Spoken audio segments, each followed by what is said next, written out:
మల్లీశ్వర్కి కుక్కల జాన్ రెడ్డిని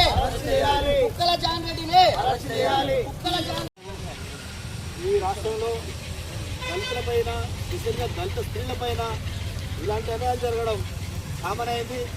ఈ మధ్యకాలంలో ఎప్పుడైతే మందకృష్ణమయ్య గారు దండోరా ఆర్గ్యుమెంట్ సాధించిన తర్వాత స్త్రీలపైన జరుగుతున్నటువంటి అఘాయిత్యాల మీద తీవ్రంగా ఖండించి ఎక్కడ ఏ స్త్రీకి అన్యాయం జరిగినా కూడా ఇలాంటి సమాజ పోరాటం జరుగుతూనే ఉంది.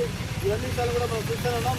అందులో భాగంగా నిన్న నల్గొండ జిల్లాలో జరిగినటువంటి ఈ విషయాన్ని మేము తీవ్రంగా ఖండిస్తున్నాం. ఇట్లా క్యాండిడేట్ అనే వ్యక్తిని ఇమీడియట్గా అరెస్ట్ చేసి ఉరి చేయాలని చెప్పి కూడా మేము ఈ సందర్భంగా డిమాండ్ చేస్తున్నాం అని చెప్పి ఈ సందర్భంగా తెలియజేస్తున్నాం.